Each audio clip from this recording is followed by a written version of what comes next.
All right, folks, since you guys like it, even though now it seems like I might be posting it around time. Well, hopefully you check the other one out because apparently people like it. So, episode 8 of Duncanville. So, episode 8, was it very messed up?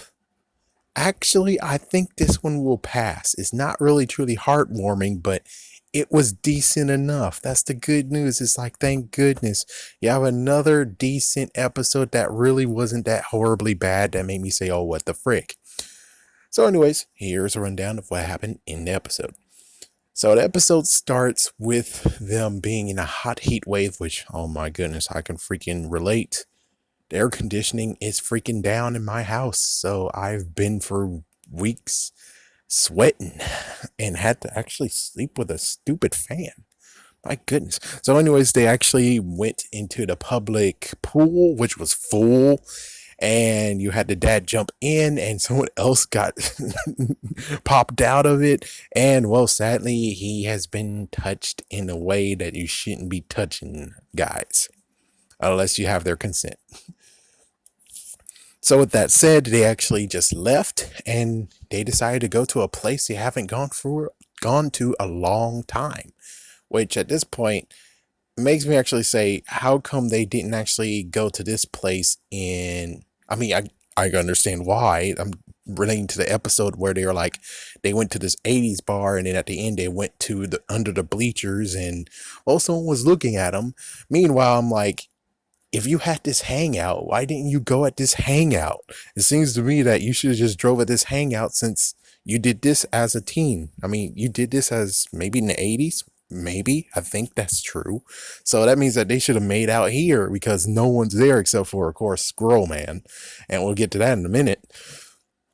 So it turns out they got machetes, and that was funny. My first machete for the little one. And, well, it was the watering hole. It's kind of like what happened in The Simpsons a long time ago. Yep, that one episode where who actually killed Smithers Sr.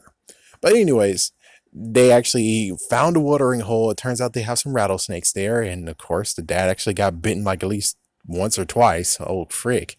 But they were having a good old time at the watering hole.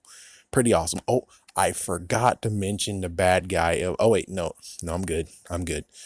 So, yeah, they actually enjoyed their day there and then they were going home. And while on the way home, she spotted someone who doing a traffic violation, parking in 3 disabled spots.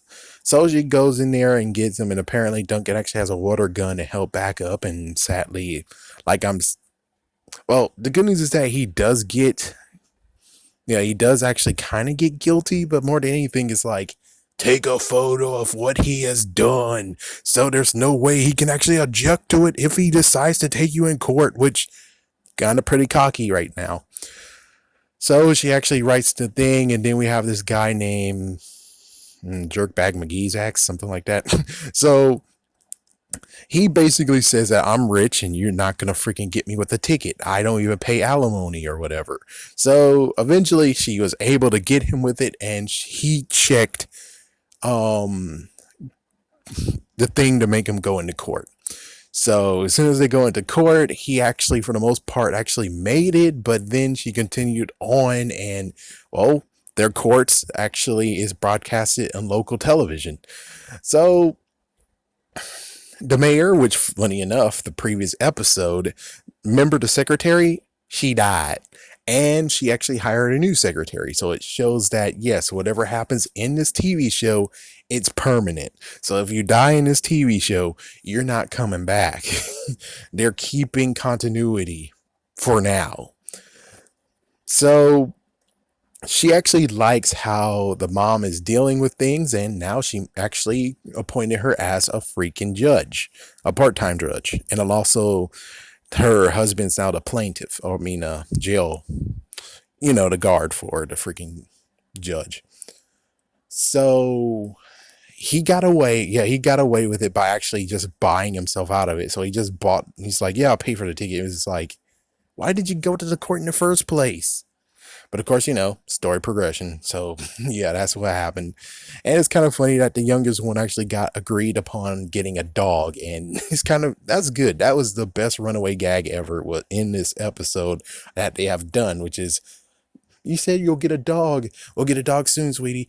You say we're gonna get a dog. What happened to the dog? It's like, that was a good one. I have to admit, that was a good one. That wasn't played out. That was a good one. They made that one good. So basically, she actually became a judge in 45 minutes, and then the daughter, the middle child, actually said, I would like to be a no wait sorry the youngest, so I'll be a judge. And she's like, no, it's not that easy, but you just confess how easy it is. So she's now judging, and she actually got a catchphrase, you're guilty, and she just kept on going with it. So yeah, so many court cases that she actually was able to do stuff with, and it got very, very popular, supremely popular. And then, of course, something comes to bite them in the ass. I mean, yeah, the other side of the story is the swimming hole being used with the kids. And the second time they do it, well, it's kind of funny. The first time they do it, apparently a dude actually died by snake bite, and his jet ski is just right there. So now they get to enjoy their jet ski. My goodness, I'm pretty sure they crashed it. And apparently there's someone named Squirrel Man, which they gave offerings to Squirrel Man. I thought it was just nothing but a freaking myth, or, a town legend. But no, he's real. So, wow, crazy. Anyways, eventually, Jerkbag McGeezax actually bought the land, all the land, just so his girlfriend doesn't get to have picnics with her new boyfriend. Bullcrap. But more than importantly, it's like, since he actually bought that swimming hole, well, no one's able to go in there, and lo and behold, electric fence. Duncan actually tried to actually help everyone to go through, but she got caught with a police officer, and this is when she got real. So, oh, her name is Ginny? Well, anyways, she actually had to say that her family is guilty. Her children, along with other kids, are guilty. It hurts. It so hurts. That's about all when it comes to the thing. And then he gets to the uprising of where they're gonna protest. They're naked now, skinny dipping in the freaking lake. So if the guy drains the lake, they'll be showing, underage kids naked, and that's messed up. And now he has to be filed as a pedophile. So that was kind of fun. That was actually a good, crazy idea.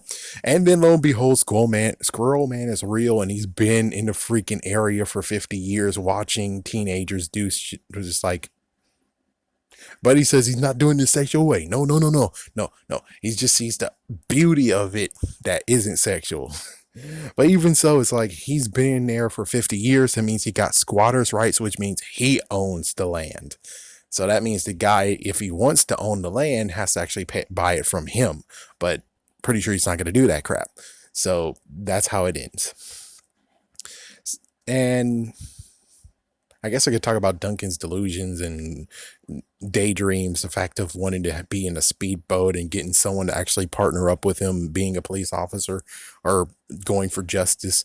The second time was actually the little sister's dream, where she actually goes to Judge Judy. My gosh, Judge Judy got mocked up to hell. And to try to get puppies. She got puppies, and then eventually she realizes it's a dream, and that's how it ends. And of course, well, Squirrel Man decided before the dream sequence to tell us how it ends, where the fact of, well, people are able to enjoy the swimming hole now, and Judge Ginny is not a judge anymore. It's like, yay, status quo.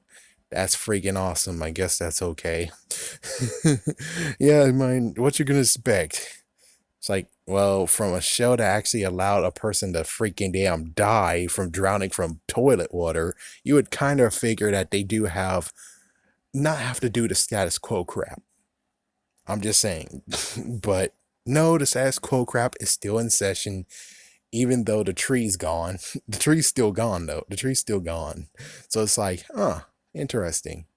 But anyways, I say this episode is decent enough. Thank goodness it's not like the others. No one's not actually here to get pissed. anger me and say, "Oh, you suck as a character. Oh, you all suck." They all were actually pretty decent to each other.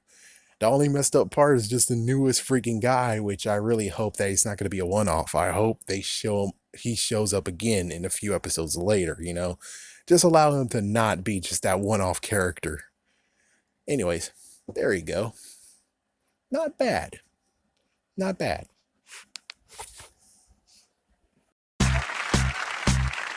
Everybody say I'm a crazy man.